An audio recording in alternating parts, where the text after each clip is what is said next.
నమస్తే. Welcome to citizens pulse. నేను మీ ఉదయ్.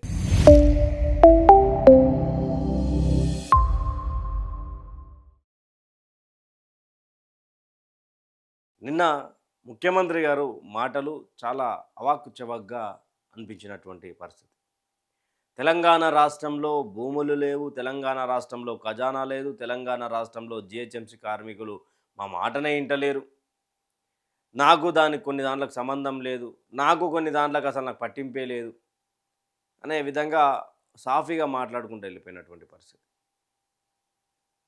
అసలు జిహెచ్ఎంసీ కార్మికులు కూడా రేవంత్ రెడ్డి గారి మాట వింటలేరు అంటే దోమలు చెత్త నివారణ చేయలేకపోతున్నారు. మేము ఎన్ని చెప్పినా వింటలేరు, 5,000 ఆటోలు ఫ్రీగా ఇచ్చినాం అని చెప్పి ముఖ్యమంత్రి గారు ఆయన్నే మాట్లాడిన ఆయన నోటి నుంచి వచ్చినటువంటి మాటనే. అంటే ముఖ్యమంత్రి గారు మాట్లాడాల్సినటువంటి మాటలా అంటే కాదు ఇవి. రేవంత్ రెడ్డి గారు ఎంతసేపు ఉన్న ప్రతిపక్ష నేతగా మాట్లాడుతున్నారు తప్ప అధికారంలోకి ఉన్నాం, ముఖ్యమంత్రిగా మేము పనిచేస్తున్నాం అనే ఒక ధోరణిలో మాట్లాడతలేరు అని చెప్పేసి కూడా రాజకీయ విశ్లేషకులు మాట్లాడుతారు. జిహెచ్ఎంసీ కార్మికులు మేము చెప్పినట్టు వింటలేరు అనేది ప్రతిపక్ష నేత మాట్లాడాల్సినటువంటి మాట. తెలంగాణలో భూములు లేవు అనేది అది ప్రతిపక్ష నేతలు భూములు దోచుకోపోతా ఉన్నారు అని చెప్పి వాళ్ళు మాట్లాడుతుంటే భూములు లేవు అని చెప్పి ముఖ్యమంత్రి గారు చెప్పే ప్రయత్నం చేస్తారు. అసలు అక్కడ సబ్జెక్ట్ ఏంది, అక్కడ ఏం మాట్లాడుతున్నారు అనేది కూడా క్రిస్టల్ క్లియర్గా కొన్ని సందర్భాల అర్థం కానటువంటి విషయం. ఒక కార్టూన్ రీసెంట్గా ఒకటి వైరల్ అవుతా ఉంది. రేవంత్ రెడ్డి మాట్లాడుతుంటే చిన్నబాబు టీవీ చూస్తుంటాడు. చూస్తుంటే వాళ్ళ నాన్న వచ్చి మనకి కళ్ళకు గంతలు కట్టి తీసుకొని ఆ టీవీ బంద్ చేసి తోలుకొని పోతుంది. అంటే ఎంతవరకు తెలంగాణ రాష్ట్రంలో ముఖ్యమంత్రి పదవి అనేది దిగజారిందో అర్థం చేసుకోండి. ఇక ఏదీ లేదు, ఏం మాట్లాడాలో తెలియదు అనుకున్నటువంటి సమయంలో సోషల్ మీడియా మీద మాట్లాడతారు. గతంలో కూడా ఆయన చేసినటువంటి వాక్యాలు చాలా తీవ్ర దుమారం రేపినాయి. గొట్టం పట్టుకొని తిరుగుతారని, ఏ ఇష్టం వచ్చినట్టు జర్నలిస్టా, అసలు జర్నలిస్ట్ అనే పదానికి అర్థం తెలుసా, మీరే ఎవరు జర్నలిస్టులు అనే పదానికి నాంది పలకాల, అసలు వాళ్ళని దగ్గర రానియొద్దు అని చెప్పేసి సీనియర్ పాత్రికేయులకు, శాటిలైట్ మీడియా సోదరులకు, అన్నలకు చెప్పినటువంటి పరిస్థితి. అసలు జర్నలిస్ట్ అంటే మీ ఉద్దేశం ఏందో మీరు కూడా ఒకసారి వెలగక్కాల. రేవంత్ రెడ్డి గారు ప్రతిదీ ఏదో మాట్లాడతాం, ఏ సబ్జెక్టు మీద పోతా ఉన్నాం, ఏ సబ్జెక్టు మీద మాట్లాడుతూ ఉన్నాం, కనీసం సోయలేనిటువంటి మాటలు మాట్లాడుతూ ఉన్నారు. అసలు మీకు స్క్రిప్ట్ రాసిస్తున్నది అంటే మీ యొక్క స్క్రిప్ట్ రైటర్లు ఎవరు? సోషల్ మీడియా లేనిదే ఈరోజు మీరు ముఖ్యమంత్రి అయ్యారా? సోషల్ మీడియా మీద మీరు జాగ్రత్తలు తీసుకోవాలి, సీనియర్లు వచ్చినా కాలు మీద కాలు వేసుకొని కూర్చుంటారు. గతంలో చేసినటువంటి వాక్యాలు, ఇప్పుడు కొత్తగా ఆయన చేసినటువంటి వాక్యాలు చూడరు ఒకసారి.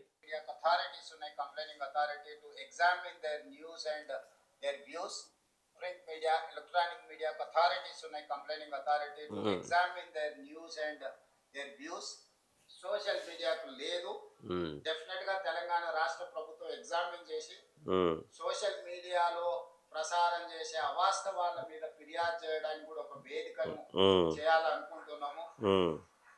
ఎందుకంటే అసలు నకిలీ అని ఎప్పుడు ఉంటుంది, నిజము అబద్ధం అనేది తోడు నీడలాంటి. కరెక్ట్. సో నిజమైన జర్నలిస్టుల ముసుగులో దందాలు చేసే వాళ్ళకు ఉన్న తారతమ్యం ఏముందో దానికోసం ఒక చట్టాన్ని కూడా తేవాలన్న ఆలోచన ఉంది. తప్పకుండా రేపు వచ్చే శాసనసభలో చేస్తాం. ప్రింట్ మీడియా, ఎలక్ట్రానిక్ మీడియాకు సంబంధించినటువంటి పాత్రికేయులు ఎవరు నిజమైన జర్నలిస్టులు, ఎవరు నిజమైన జర్నలిస్టులు కారు అని గుర్తించాల్సినటువంటి అవసరం ఉన్నది. ఒక నిజం అబద్ధం అనే ఒకటి ఉంటుంది, దాంట్లో నిజమేంది అబద్ధం ఏంది అనేది తెలుసుకోవాలా. జర్నలిస్టుల ముసుగులో దందాలు అవి చేస్తున్నారు అని చెప్పేసి సోషల్ మీడియాపై దుమారం రేపే మాటలు మాట్లాడుతూ ఉన్నారు ముఖ్యమంత్రి గారు. ఒకసారి ఈ ఆర్టికల్ చదవచ్చు. ఆర్టికల్ 19 ఏం చెప్తా ఉన్నది అనేది ఒకసారి మీరు దయచేసి, మీకు తెలిసే ఉంటుంది గౌరవనీయులు పెద్దలు మీరు.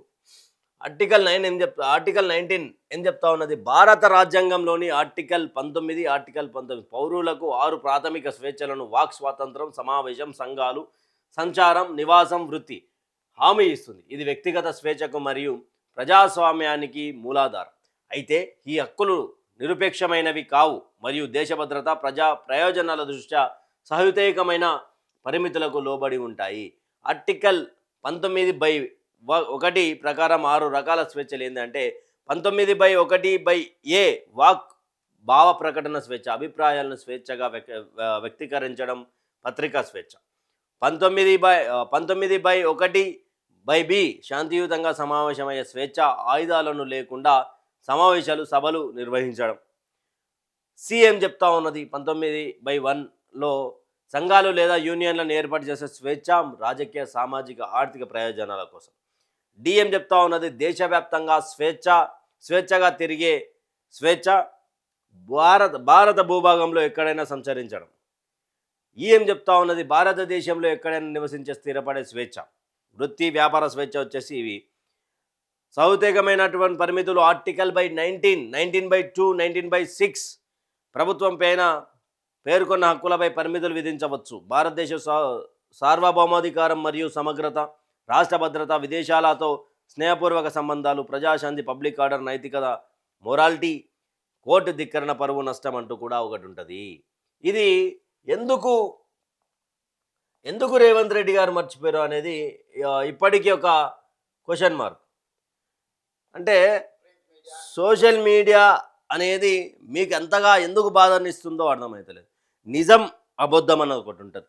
ఎస్, సోషల్ మీడియా 100కు 95% నిజాలనే ప్రచురిస్తున్నది రేవంత్ అన్న. కాదని చూపించు.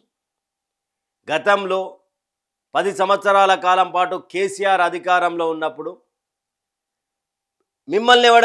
మిమ్మల్ని సీనియర్ జర్నలిస్టులు అని మీరు ఎవరైతే పేర్లు తీసుకుంటున్నారో, ఛానళ్ళ పేర్లు తీసుకుంటున్నారో, అక్రిడేషన్ కార్డుల రూపంలో పేర్లు తీసుకుంటున్నారో, ఆ జర్నలిస్టులు కానీ ఆ ఛానళ్ళు కానీ మిమ్మల్ని పట్టుమని 10 నిమిషాలు కూడా చూపించలేరు రేవంత్ అన్న.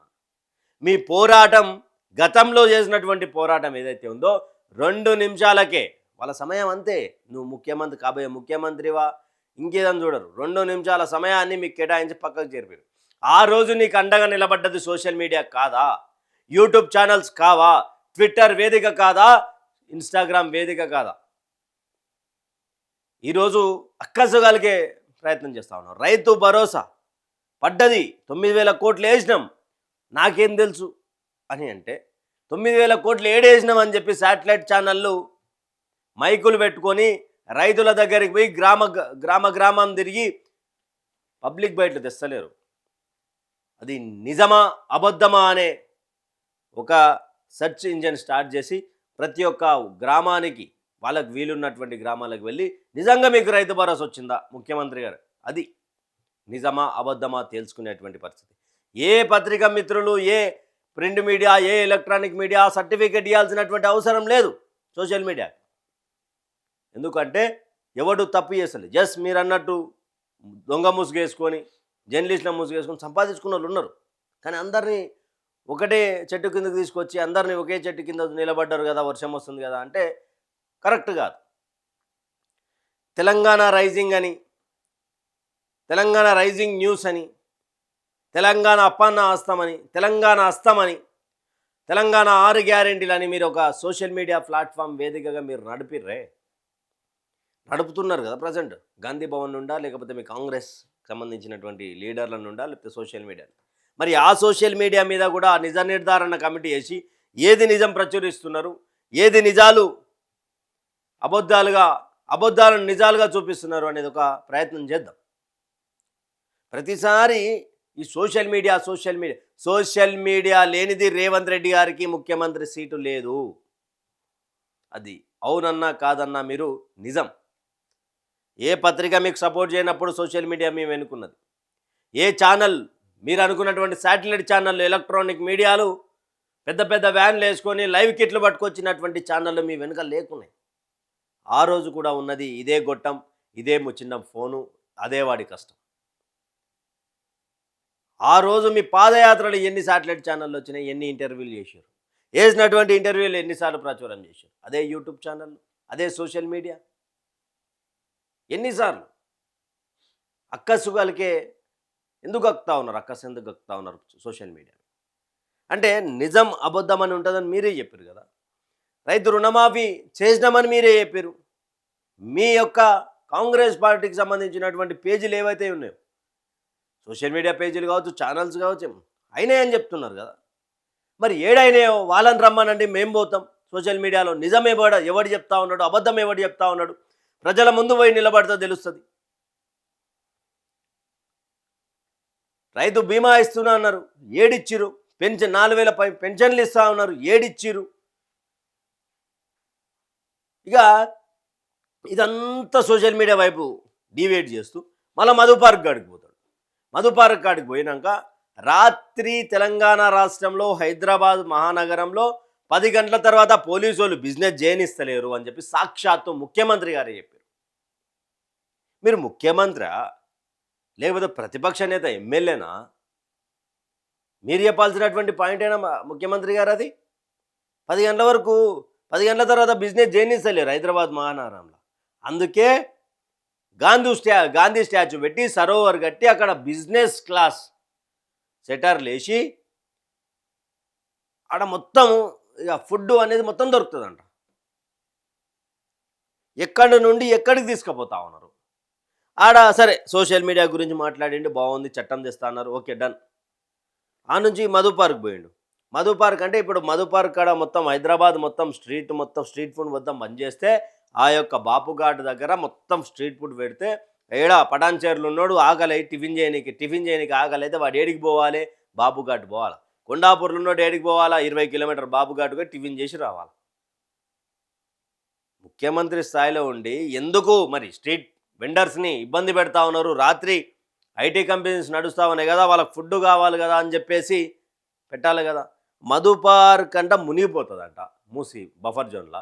వీళ్ళు కట్టేదేం బఫర్ జోన్ కాదంట. మధు పార్క్ పోయిండా, మధు పార్క్ నుంచి ఏడేడికి పోయిండు చెప్తా. మొత్తం ఈ వీడియోలో ఏం చేసిండు? భూముల గురించి స్టార్ట్ చేసిండు. భూములు లేవు అని స్టార్ట్ చేసిండు. ఈ నుంచి దీని మీద కంటిన్యూగా మాట్లాడినంట లేదు. ఈ నుంచి సోషల్ మీడియా కాడికి పోయిండు. ఈ నుంచి ఏడికి పోయిండు? మధు పార్క్ పోయిండు, గాంధీ స్టార్. ఈ నుంచి మళ్ళా సరే దీని మీద కంటిన్యూగా మాట్లాడిండు, దీని మీద ఏమైనా క్లియరెన్స్ ఇచ్చిందా అంటే లేదు. ఆ నుంచి మళ్ళా జిహెచ్ఎంసీ శానిటైజ్ చేసేటువంటి ఎవరైతే ఎంప్లాయీస్ ఉంటారో వాళ్ళకి దాకా. ఆ నుంచి పోయినాక ఆర్థికంగా తెలంగాణ లేదు అన్నాడు. ఆ నుంచి మళ్ళా ఈయన ఏడుకొచ్చింది, మళ్ళా రిటైర్ ఎంప్లాయీస్ కాడికి వచ్చిండు. మన దాన పైసలు లేవు, నెలకు 1000 మంది రిటైర్ అయితే 1000 కోట్లు కావాలా అదని చెప్పి మళ్ళీ ఆ నుంచి ఏడికేసిండు. ఇక కేసీఆర్ ఈ పోకడ. ఇక్కడ ఎక్కడైనా ఏ ఒక్క మీరు పోయినటువంటి మీటింగ్కి మీరు చెప్పినటువంటి మాటలకు ఏమైనా సంబంధం ఉందా? ఏమైనా సంబంధం ఉందా? భూములు లేవు తెలంగాణ రాష్ట్రంలో అంటాడు. భూములు లేవు తెలంగాణ రాష్ట్రంలో అనగానే సోషల్ మీడియా ఏం చేస్తుంది? కూడా కూస్తుంది. లేదు ఎందుకు లేవు భూములు? గాడొక్క తన గీల పలానా సర్వేల భూములు ఉన్నాయి, పలానా సర్వేల భూములు ఉన్నాయి, పలానా సర్వేల భూములు ఉన్నాయి. మాడుగుల పక్కన 2000 ఎకరాల భూమిలో 2000 ఎకరాల భూమి ఒకరు అన్నదమ్ములు కొన్నారు, గాడున్నది అని చెప్పి సోషల్ మీడియాకి అక్కడ పోయి దొంకి చూపిస్తుంది. తెలంగాణలో పెద్ద పెద్ద ఛానళ్ళు ఉన్నాయి, మీరు ఏం చేస్తారా? మీరు జర్నలిస్టులు గారు పోరగాళ్ళు, వాళ్ళు జర్నలిస్టులా? గాలు చూపిస్తారు. అవన్నీ తప్పని చెప్పారు బయటకు వచ్చి వాళ్ళని రెచ్చగొట్టడం. ఏ రోజైనా వాళ్ళు మీకు కనీసం మీరు ముఖ్యమంత్రి అయిన తర్వాత సరే పెద్ద ఛానల్లో ఉండాలి, శాటిలైట్ ఛానల్లో మీ సపోర్ట్ ఉండాలి, కానీ వాళ్ళు ఏ రోజైనా ప్రతిపక్షంలో ఉన్న మిమ్మల్ని పట్టించుకురా సార్? సోషల్ మీడియా కదా మిమ్మల్ని సీఎం చేసింది, సోషల్ మీడియా కదా ఊరూరా తిరిగి కేసీఆర్ని గద్దెదించింది. ఈరోజు సోషల్ మీడియా మీద జులుం విధించాలి అనుకుని నిర్బంధం చేయాలని అనుకుంటే కేసీఆర్ లాంటి ముఖ్యమంత్రి దిగిపోయింది గద్దె. మీరెంత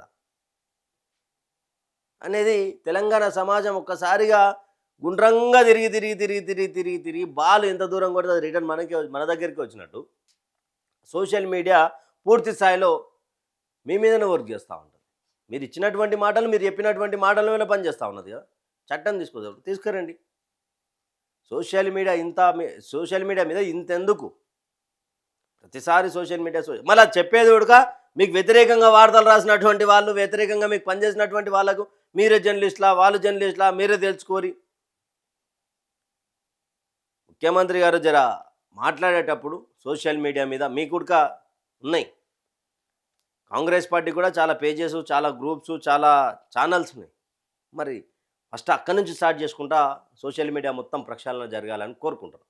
జరగాలి ప్రక్షాళన, కానీ ఏ విధంగా జరగాలి అంటే మొదట తన ఇంటి నుండి తానే మొదలుపెట్టి ఇంకొకరి ఇంటి దగ్గరికి పోవాలని తెలంగాణ సమాజం, తెలంగాణ రాజకీయ విశ్లేషకులు, మేధావులు మాట్లాడుతూ ఉన్నారు.